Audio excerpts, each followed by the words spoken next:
Ba, kargado na pala yun, no? Liit lang yan guys, pang isahan. So guys, magdadagdag tayo ng kubo. Ayun, napapansin nyo, may ano tayo dyan.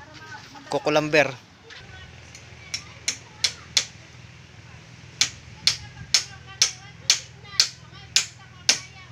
Totally malinis na tayo. Kasi guys, good afternoon na. Ayan, so katatapos kong maglaba. Ayan po yung aking mga damit nasa kubo. Ayan. So syempre nandito na ako sa atin. Sa aming lugar. Nandito na ulit ako sa Dinahican. So kapit tayo guys. Ayan. So balik katatapos ko lang maglaba at maligo. So may gusto lang ako ipakita sa inyo guys. Ayan. So naglinis na rin kami rito. Ayan o. Maliwalas na ulit yung ating bahay kubo. Ayan. Yung ating puno na maliit. Maliwalas na yan. Malinis na. Ito yung ating balon. So guys, magdadagdag tayo ng kubo. Ayun, napapansin nyo, may ano tayo dyan. Kukulamber. Yan, kasi dito pala kung maglagay dyan ng kubo na isa pa. 6x8 lang ang ating gagawin kubo. Yan. So itong kukulamber na ito guys, ito ay bali nahingi lang natin yung puno. Kasi ito ay yung ganito lang kalaki na kukulamber. Murain pa yan. Yan, parang ganyan lang kataas na niyog. Nahagip lang dun sa pagtatayuan ng bahay ng kaibigan natin. So pagkatumba, hiningi ko na lang. Sabi ko, hingi ko gawin kong kubo-kubo. Ayan, ako na po nagpatistis niyan. Ayan. Pero murain lang yan kung ano natin, poste. Ang poste nga pala natin 5x5. Ayan, nilakihan talaga natin para tumagal-tagal naman ng konti. So ibabawan lang natin yan dyan. Ayan. So syempre dito sa amin hindi white sand. Ayan o. Ayun yung ating pang mga kalat o. Pero mamayang hapon wala na yan dyan. Malilinis na yan. Ayun o, totally malinis na tayo. Kasi kaya tayo magdadagdag ng ano. Ayun pala aking mga sinampay o. Kaya tayo magdadagdag ng kubo kasi darating aking mga bisita. Yung aking mga pinsan. Hindi sila kaya kukupahin itong kubo natin. Kasi yung ibabaw niyan, kunti lang din ang nakakatulog sa ibabaw niya kasi medyo mahina po yung aking sahig dyan. Wala pa ako nakuha maganda-gandang pansahig. Tsaka wala pa tayong pambiling sahig na maganda. Yan, so magdadagdag lang muna tayo ng kubo dito. Na sakto rin yung ating isang lamesa. Ayan o. So syempre maganda rin dito sa amin. Hindi lang po sa Humalig Island na maganda. Dito talaga sa probinsya ng Quezon, maraming magagandang pasyalan dito na sulit at saka legit. Ayan. Pero sa Humalig kasi golden sand. Ayan. Kaya maganda. So kita nyo naman sa vlog natin ano guys. Yun o. Ayan ang ating karagatan. Tsaka lantap na ngayon guys. Oh, summer na talaga. Ano, linis na oh. Yan mamaya.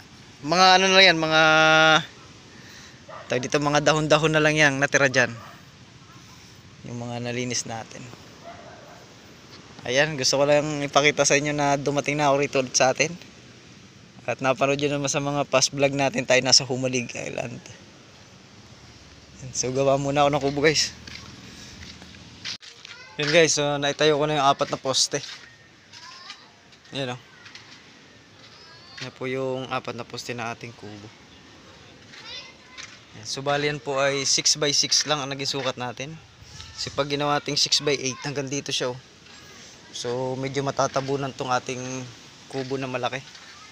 Ayan, so kahit naman gusto kong maglagay ng mga kubo dyan sa harap, ayaw ko namang matabunan tong ating kubong isa.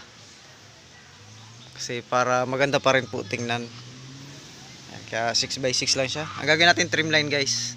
Dito banda ang hulog sa may bakod. Ayan, so hinihintay ko lang yung pako. Wala pala akong pako. Ayan. So itong ating kubo kasi guys, ano to?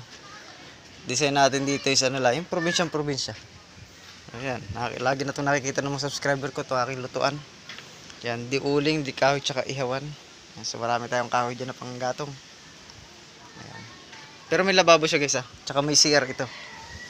Ayan, yan yung loob niya. Ayan. Ayan yung itaas. Magda-additional tayo ng kubo. Dito sa kabila, maglalagay rin tayo. Isang pahaba naman dyan, trimline din. Para bali itong gitna. So daanan yan straight. Ayan o. Tapos yung atin po ditong tubig yan. balon, bubon. Hindi ako nagpakabit ng ano eh, ng nawasa. Ayan. May buko naman tayo dito, basta marunong kayo umakyat. Ayan. Inyo na yan, basta marunong kayo umakyat. Ayan. So naglilinis-linis din tayo. Tapos yung ating may duyan, bububungan din natin yan guys. Ayan. Yung may duyan natin yan, bububungan din natin yan. Para maganda tingnan. Ay, malinis na yung ating karagatan, no? Ayan. Para naman ano, sarap mag-swimming dyan. Ayan, so baka bukas ito, yari na ito guys, itong kubo na to. Kasi baka mamaya, skeleton na to mamaya, yung may design na ito.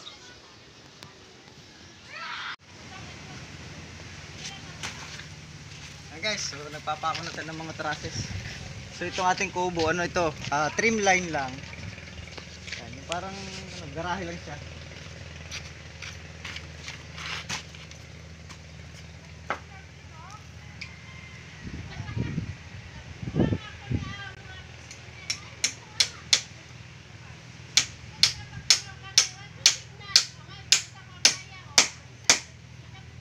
Poste.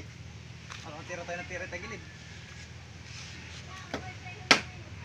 Hindi malata yun guys.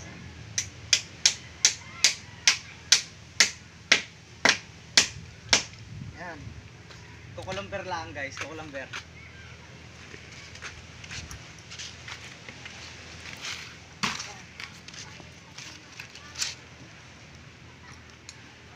Mabilisan lang to guys.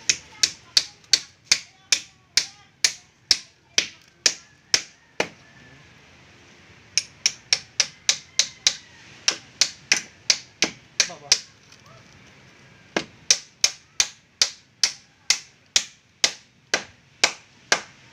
Kaya pala guys, pa-slide yung ating gawa ng pako para hindi basta mabunot kasi malambot yung ating niyog, murain. Ayan. So ang atin naman gagawin dito, lagyan natin ng hulog yan dito. Tapos pamakuan na. Tapos ang pamakuan, pawid na agad yan. Bukas guys, may ano to, may bubong na. Tapos dito, ito na yung lamesa natin. Ayan. Tapos dito yung upuan yan. Dito. Sakto naman yun siya yung pagpasok. Dito yung upuan. Yari na. Medyo mapagod guys. Medyo kape-kape muna tayo konti. So, abangan nyo lang mamaya. So yun guys, yan yung ating kubo. So, bukas na po natin itutuloy at tayo ay kinulang ng materyales. Wala tayong kawayan.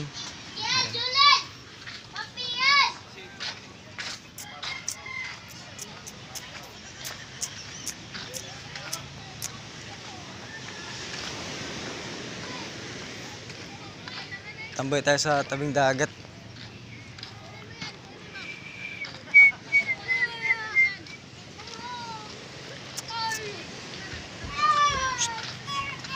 Hala, si Printed! Wala pa si Lantonin, no?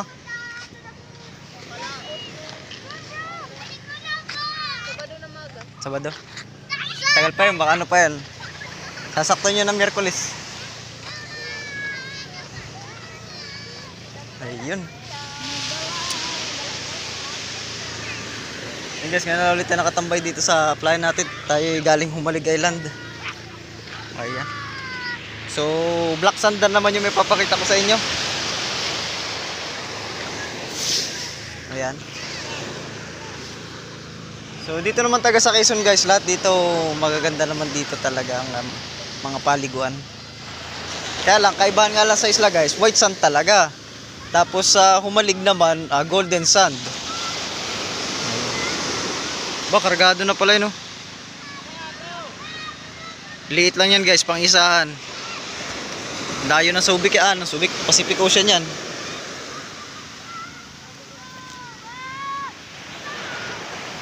Yan, tinagalog na bangka.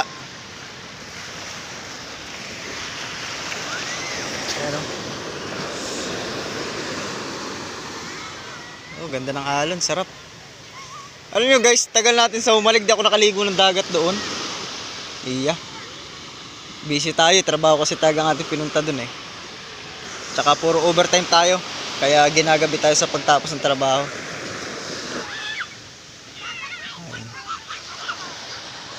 So dito lang tayo babawi ng ligo sa atin. Dagat din naman dito.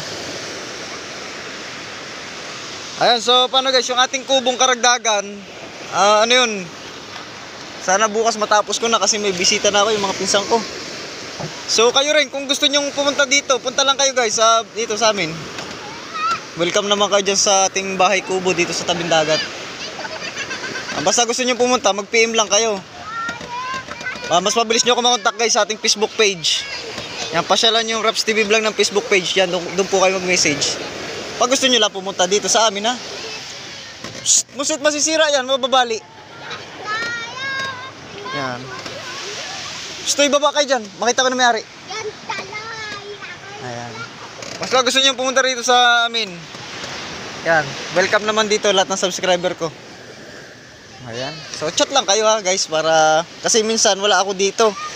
Kaya bihira tayo makapag-vlog minsan dito sa atin at sa amin at ako'y palis-alis. Kaya magchat-chat muna kayo. Ayan. So bisitahin nyo lang Facebook page ko dun. Ayan. Wag lang ngayong ano guys may okasyon na ngayon at talaga yan. Naka-reserve talaga yan sa mga pinsan ko, mga kamag-anak ko, yung bahay kubo natin basta mahal na araw nila. Yan. Pero pagka yung mga ibang araw, yan. Pagka wala, pwede kayo dyan. Yan. So chat-chat nyo na lang ako guys sa Raps TV Vlog natin sa Facebook page. Ayan, so thank you sa mga subscriber ko ha. Talagang gumaganda-ganda yung ating views. Salamat ulit ng marami sa inyo, nabubuhay ang ating channel. So thank you for watching.